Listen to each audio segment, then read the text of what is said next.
방송하겠습니다. 314장.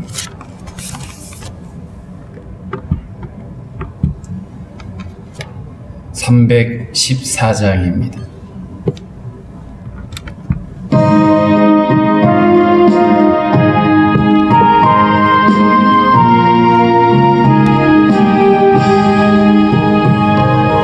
내 구주 예수를 더욱 사랑 엎드려 비는만 들으소서. 내 진정 소원이 내 구주 예수를 더욱 사랑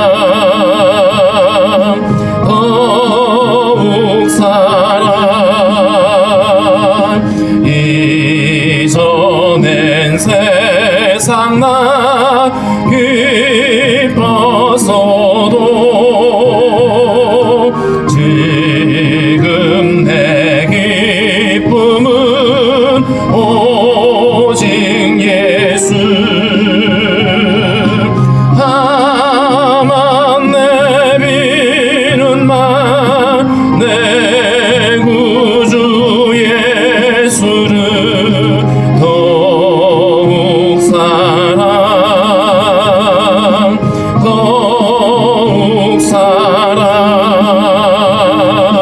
이 세상 떠날 때 찬양하고 숨질 때 하는 말 이것일세. 다만 내비는 만 내 구주 예수를 더욱 사랑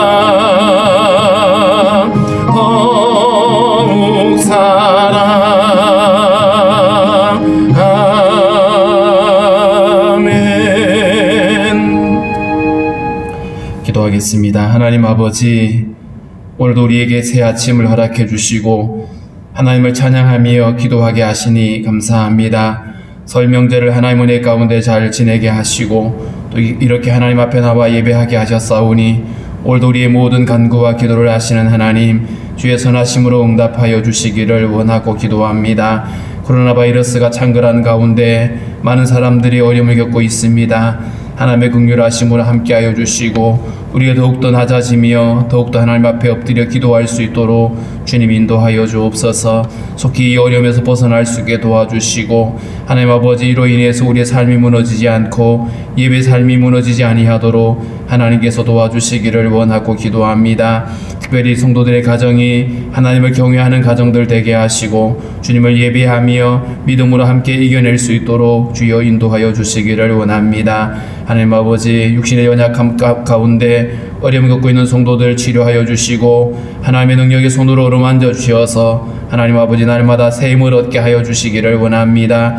마음이 상한 자들, 낙심한 자들, 하나님께서 저들을 위로하여 주시고 하늘의 평강을 허락하여 주시옵소서.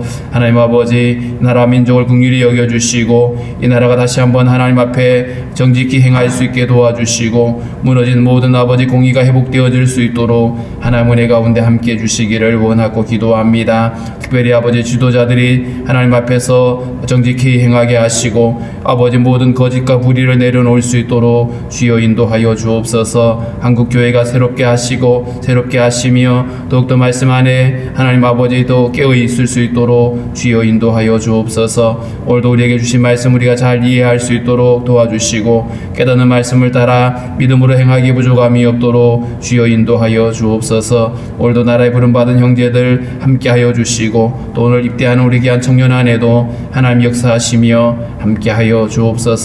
감사하옵고 예수님의 이름으로 기도하옵나이다. 아멘. 436장 찬양합니다. 436장.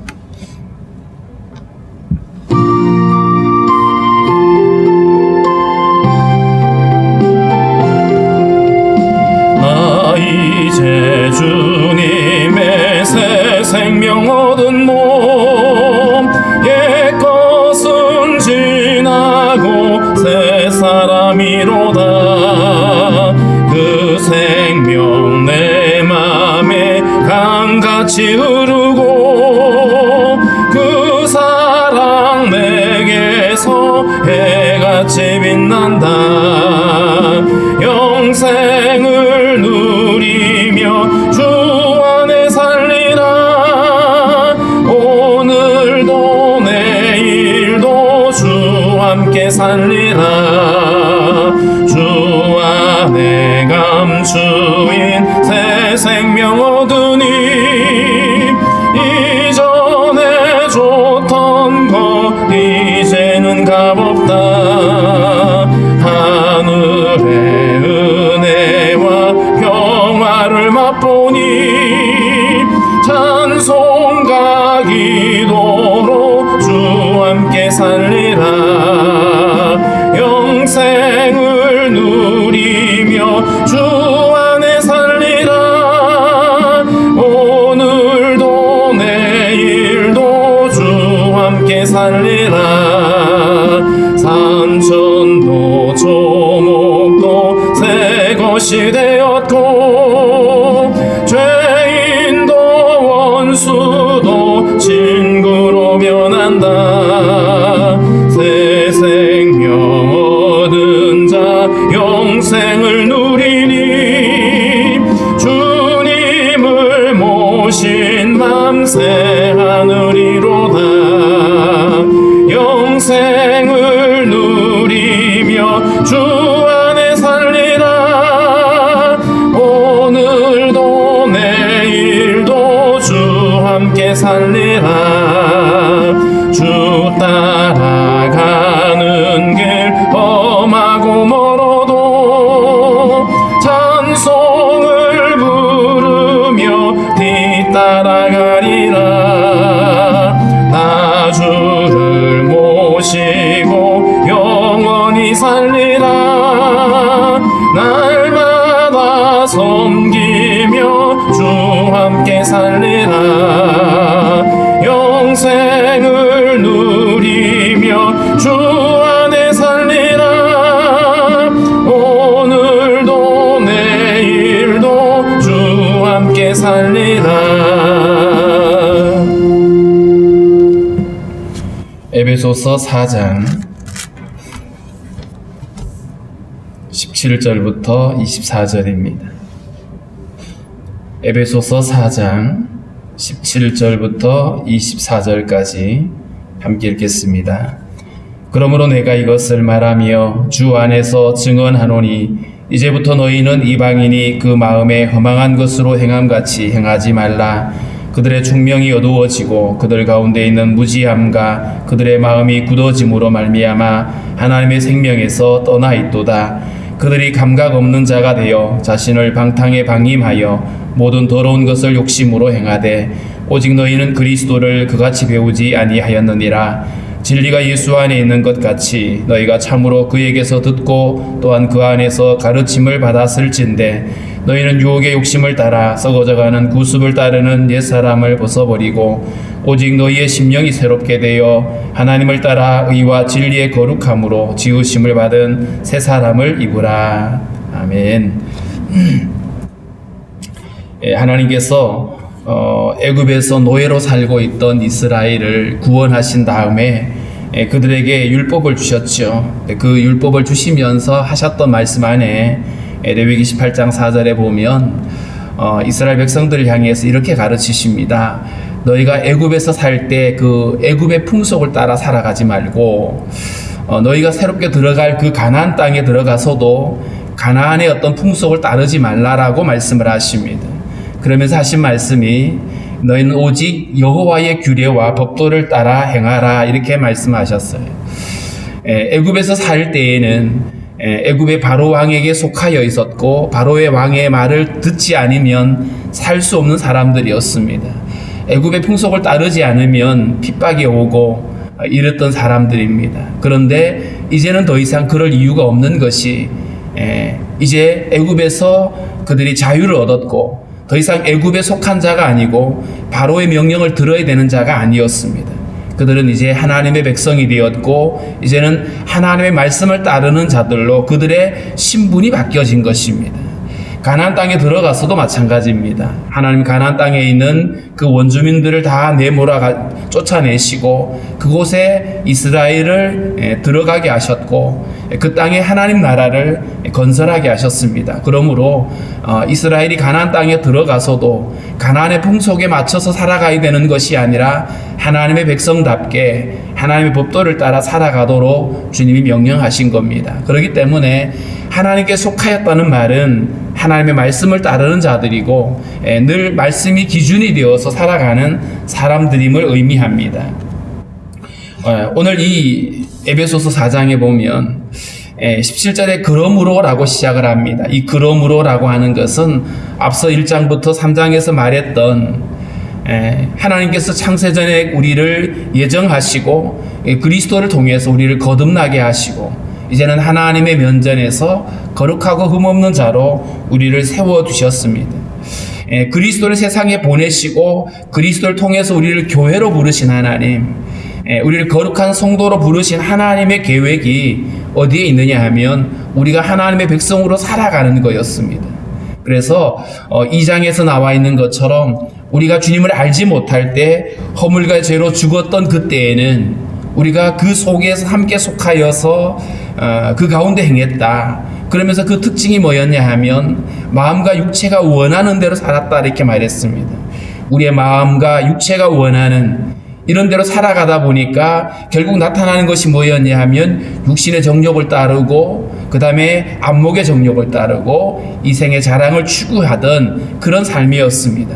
그런데 이제는 하나님께 속한 자가 되었기 때문에 더 이상 우리가 그렇게 사는 자가 아니라 이제는 하나님을 사랑하는 자로 하나님께 속한 것들을 사랑하는 사람들로 우리의 존재를 바꾸었습니다. 그렇기 때문에 이 17절에서 말하고 있는 그러므로라고 하는 이 말은 우리가 이제는 그리스도 안에서 새로운 피조물로 바뀌어졌기 때문에 이제부터 우리는 새로운 삶을 살아야 된다는 것을 말하고자 함입니다. 내가 이것을 말하며 주 안에서 증언하노니 이 주 안에서 혹은 그리스도 안에서 혹은 예수 안에서라고 하는 이 말의 의미가 우리의 신분이 이제는 세상에 속한 자가 아니고 그리스도 안에 속한 자임을 말하고 있는 것이고요.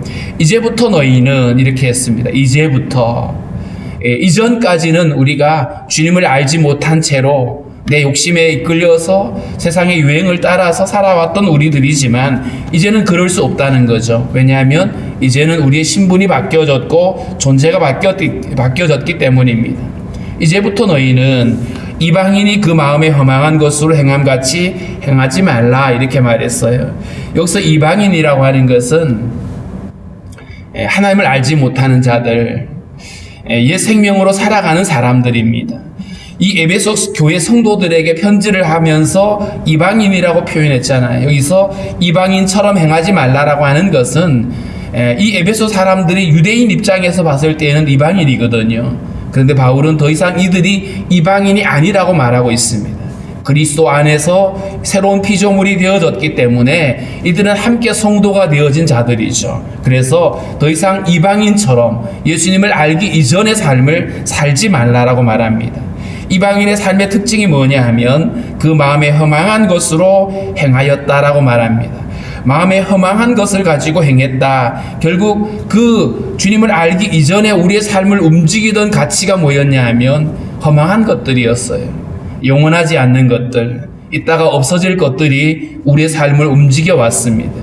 그런데 이제는 그렇게 할 수 없다라는 거죠. 왜냐하면 우리를 새로운 피조물로 새롭게 창조하신 것, 하나님이 처음 우리를 하나님의 형상대로 만드신 것처럼 이제는 주님 안에 거하는 자로 우리를 바꾸어 놓으셨기 때문에 이제는 주님을 알기 이전에 살아왔던 그 삶을 내려놔야 되는 것이죠.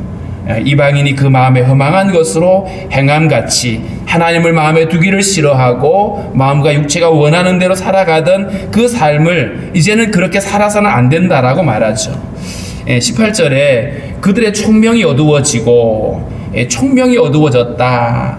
결국 분별력을 상실합니다. 옳고 그름을 알지 못합니다. 옳고 그름을 스스로 자기들이 정하죠.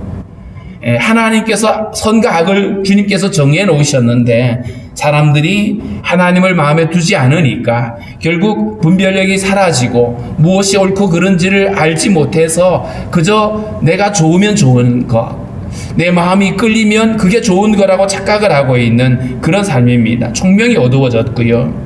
그 가운데 있는 무지함과 그들의 마음이 굳어짐으로 말미암아 무지하다, 하나님을 알지 못하는 거예요. 하나님을 알지 못하니까 진정한 가치를 깨닫지 못합니다.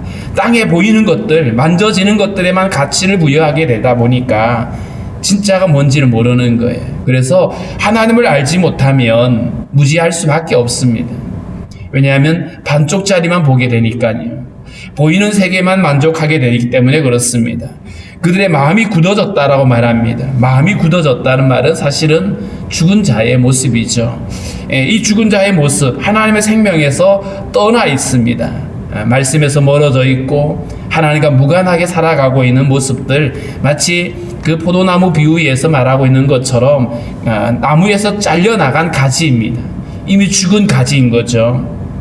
그런 것처럼 하나님이 없이 살아가고 있는 그들의 모습이고요. 19절에는 그들이 감각 없는 자가 되어, 이 감각이 없다는 말은 양심의 어떤 감각이 무뎌졌어요. 죄를 지어도 그게 죄인 줄도 모르고 부끄러운 줄도 모르고 있는 모습인 거죠. 온갖 음란과 더러움 가운데 살아가고 있으면서도 그걸 부끄러움으로 알지 못하는, 요즘 가끔 이렇게 TV나 이런 데 보면 이렇게 얼굴이 화끈거릴 만큼 그냥 그런 수위의 어떤 발언들 하는 걸 보면 어떻게 이렇게 세상이 바뀌었을까 싶을 정도로 감각이 없는 시대가 됐어요. 이 감각이 없다는 말은 양심의 감각이 없고 가책이 없는 겁니다. 스스로 부끄러운 일을 하면서 그걸 부끄러운 줄 모르고 그걸 자랑하고 있는, 그리고 세상은 거기에 박수를 쳐주고 동조해주고 진리를 말하는 사람들을 핍박을 하는, 저 서구에서 일어나고 있는 일들을 보면 동성애가 옳지 않다라고, 하나님이 남자와 여자를 창조하셨다, 그 외에는 없다, 이렇게 말하는 사람들을 해고하고 교단에, 강단에 서지 못하게 만드는 이런 시대가 되어버렸거든요. 감각이 없는 시대, 부끄러움을 알지 못하는 시대가 됐습니다. 자신을 방탕에 방임했다.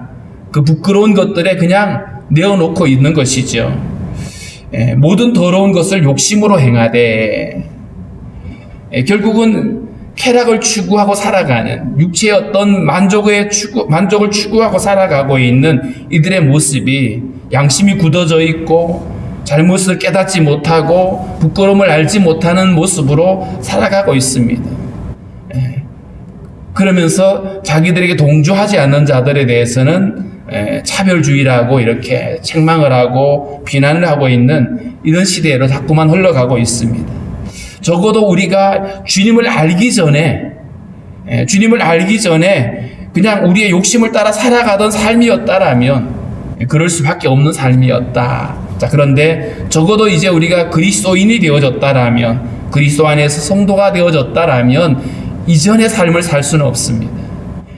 주님을 알기 이전의 삶, 거듭나기 이전의 삶으로 돌아가서는 안 되는 겁니다. 그래서 그러므로 이제부터 너희는 그렇게 살지 말아라 라고 권하고 있습니다. 그리고 20절에 오직 너희는, 이 말은 이제 너희가 살아야 될 삶은 지금까지 말하고 있는 17절부터 18절, 19절의 말씀, 삶이 아니라 이제는 새롭게 살아야 된다. 오직 너희는, 이 오직 너희는 바로 그리스도로 말미암아 거듭난 성도들이 어떻게 살아야 되는지를 말해주고 있습니다. 그리스도를 그같이 배우지 아니하였다. 그리스도를 닮아가는 사람, 혹은 그리스도에게 속하여 사는 사람, 그리스도에게 속하여 있기 때문에 주님의 말씀을 따르는 것이죠. 하나님의 백성이 되었기 때문에 세상의 풍속이 아니라 하나님의 법도를 따라야 되는 것처럼 우리가 그리스도에게 속해 있기 때문에 그리스도와 함께 사는 사람들입니다. 그렇다면 우리는 그리스도의 생명을 가진 자로서 이제는 그리스도와 함께 사는 사람들입니다. 그렇다면 주님이 원치 않은 일, 주님이 행하지 않는 그 길을 가서는 안 되는 것이죠. 주님과 함께 살아가는 성도의 삶이 어때야 되는지를 말하고 있습니다. 새로운 피조물답게 그리스도에게 속한 자답게 우리가 새롭게 살아가야 되는데 21절에 보면 진리가 예수 안에 있는 것 같이 너희가 참으로 그에게서 듣고 또한 그 안에서 가르침을 받았을진데, 그러니까 진리를 따르는 삶.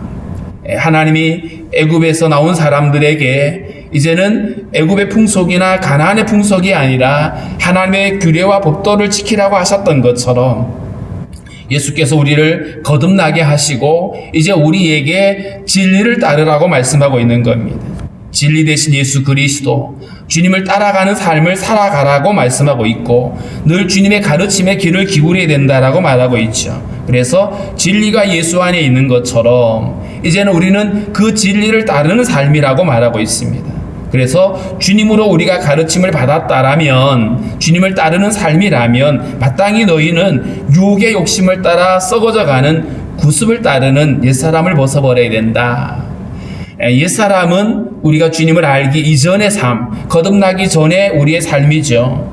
결국 옛사람을 벗어버리라, 마치 누더기를 입고 있다가 누더기를 벗어 던져버리는 것처럼 우리의 이전의 삶을, 예수를 믿기 이전의 삶을 벗어버려라. 근데 이전의 삶의 특징이 뭐였냐 하면 유혹의 욕심을 따라 사는 겁니다. 유혹의 욕심을 따라 사는 것. 삶의 기준이 하나님의 말씀이 아니라 욕심이 되는 거예요. 탐욕이고 내 마음이 원하는 것, 육체가 원하는 것, 이런 유혹의 욕심을 따라 살아가다 보니까 결국 우리가 허망한 것들을 따라가게 되어지고 결국 하나님과 무관한 것들을 살아가게 되는 것이죠. 유혹의 욕심을 따라 썩어져 가는 구습을 따르는 옛사람, 이 구습, 세상의 풍속을 따르는 것이고요. 자기 욕망을 추구하는 삶입니다. 세상의 것들을 사랑하는 마음들이죠. 우리가 이제는 예수를 믿고 거듭난 성도가 되어졌다라면 우리의 존재가 바뀌어졌잖아요. 이전에는 죄의 종이었어요. 사단의 노예였습니다. 그런 우리가 그리스도에게 속한 성도가 되어졌기 때문에 적어도 우리는 이전의 삶으로 돌아가서는 안 됩니다. 오직 예수 그리스도를 따르는 믿음의 삶을 살아가야 된다. 오직 너희의 심령이 새롭게 되어라고 되어 있죠. 23절에 심령이 새롭게 되어진다는 이 말씀. 우리가 예수를 믿고 거듭났다라고 하고 성도의 삶을 산다고 말할 때에 그저 습관 몇 개 바꾸어 가지고 이걸 우리가 새롭게 되어졌다라고 말할 수는 없습니다. 예수를 믿고 술 먹던 사람이 술 끊고 담배 피우던 사람 담배 끊고 변화일 수는 있지만 그게 전부가 아닌 거예요. 습관을 몇 개 바꾼다고 해서 변화가 되는 것이 아닙니다. 우리의 변화는 근본적으로 죄의 생명이 그리스도의 생명으로 바뀌어진 겁니다. 그렇다면 이제는 거기에 걸맞는 삶을 살아야 되는 것이죠. 심령이 새롭게 된다는 말은 우리의 존재가 바뀌어졌다는 것을 전제하고 있습니다. 우리의 마음이 바뀐 거죠. 그래서 이제는 이전에 우리가 사단의 종로를 타고 거기에 끌려다니던 삶을 사는 것이 아니라 내 안에 거하시는 주님을 바라보는 믿음으로 사는 겁니다. 갈라디아 2장 20절에서 보았던 것처럼 이전에 우리의 옛사람이 십자가에 못 박혔어요. 그래서 우리의 정과 욕심이 함께 못 박혔다고 말했습니다. 그렇다면 더 이상 거기에 반응할 수 없는 거죠. 죄의 유혹이 우리를 찾아왔을 때, 육체의 유혹이 우리에게 찾아왔을 때에 우리가 어떻게 대처할 것인가, 거기에 대해서는 죽은 자로 여기라 이렇게 말했거든요. 죄에 대하여는 죽은 자로 여겨라, 로마서 6장에 있는 말씀이죠. 죄가 우리를 찾아옵니다. 예수를 믿어도요, 죄의 유혹이 찾아와요. 그 죄의 유혹이 찾아왔을 때 내가 어떻게 반응할 것인가? 죽은 자는 반응하지 않아요. 죄에 대하여 죽은 성도는 죄에 대해서 반응하지 말아야 된다. 다만 우리는 어디에 반응할 것이냐? 하나님에 대하여는 산자처럼 행해라. 하나님의 말씀에 대해서는, 진리에 대해서는 우리가 살아있는 자처럼 반응을 하라는 거예요. 그런데 우리의 삶을 우리가 한 번씩 돌아보면 거꾸로 될 때가 많잖아요. 하나님의 말씀에 대해서는 우리가 귀를 막아버리고 거기에는 반응하지 않고 순종하지 않으면서 세상의 욕심에 대해서는 그냥 반응을 하게 되고 거기를 쫓아가게 되는, 적어도 우리가 그리스도인으로 살아서 깨어있다라면 그래서는 안 되는 거죠. 우리의 유혹의 욕심을 따라 살아가던 우리의 옛사람, 죄에 반응하고 있던 우리의 옛사람은 이제는 더 이상 내 것이 아닌 벗어버려라 이렇게 말했고요. 이제는 우리가 그리스도에게 반응을 하고 하나님의 말씀에 반응을 하는 하나님을 따라 의와 진리의 거룩함으로 지으심을 받은 새 사람을 입으라. 여기서 하나님을 따라 모든 우리의 출발이 주님에게서 시작이 되어졌습니다. 이제 우리는 주님께 속한 자가 되어졌고 주님의 말씀을 따르는 사람들입니다. 성도들이라고 한다라면 이제는 세상의 풍속을 따르는 자가 아니고 자기 욕망을 추구하는 자가 아니라 하나님의 말씀을 따르는 자들입니다. 의와 진리의 거룩함으로 지으심을 받았다. 원래 하나님이 우리를 처음 창조하실 때 하나님의 형상대로 만드셨어요.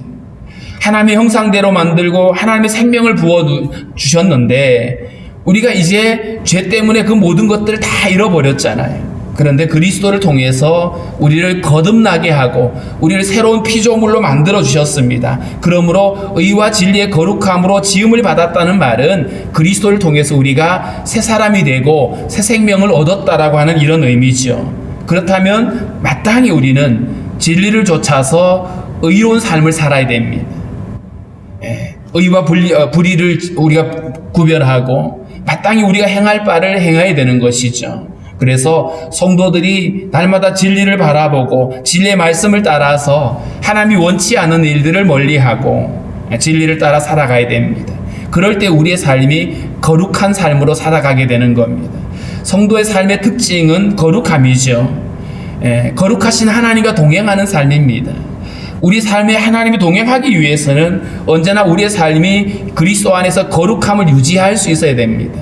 우리가 거룩을 포기하거나 거룩을 우리가 버려버린다라면 거룩하신 주님이 우리와 함께 하실 수가 없거든요. 그래서 날마다 거룩함을 우리가 붙들고 놓치지 말아야 됩니다. 새 사람을 입으라 이렇게 말했어요. 새 사람을 입었다는 말은 이제는 우리가 그것에 따라 사는 겁니다. 우리의 신분에 따라서 옷을 바꿔 입잖아요. 민간인으로 살다가 군에 부름을 받으면 옷을 갈아입힙니다. 군복으로 갈아입히죠.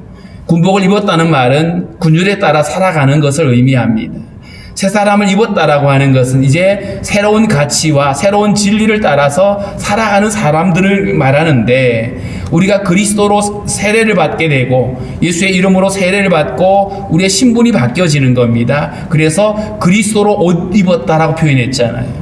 우리가 예수를 믿음으로 그리스도로 옷 입은 자들, 우리의 죄의 옷은 예수님이 십자가에 대신 박아버렸어요. 십자가에서 죽으실 때에 우리의 죄의 옷을 입으신 예수님이 죽으실 때에 우리의 죄의 모든 생명은 다 멸하여졌다. 그리고 우리가 예수와 연합해서 그리스도로 옷 입은 자 되었습니다. 신분이 바뀌어진 거예요. 신분이 바뀌어졌기 때문에 마땅히 바뀌어진 신분에 따라 거기에 걸맞는 삶을 살아가야 된다라고 말씀을 하고 있습니다. 우리 모두는 더 이상 이방인이 아닙니다. 그리스도 안에서 성도임을 잊지 말아야 되고 그렇다면 이제 우리의 삶의 가치는 철저하게 진리를 따라서 살아가는 삶이라는 사실을 우리가 기억하면서 우리의 삶을 좀 돌아봤으면 좋겠습니다. 나는 무엇을 따라 살아가고 있었는지 어디에 반응을 하고 있었는지 우리 자신을 돌아보면서 철저하게 주님의 말씀에 반응하고 말씀에 순종하는 삶을 살아갈 수 있도록 우리에게 믿음을 달라라고 우리 함께 기도하겠습니다.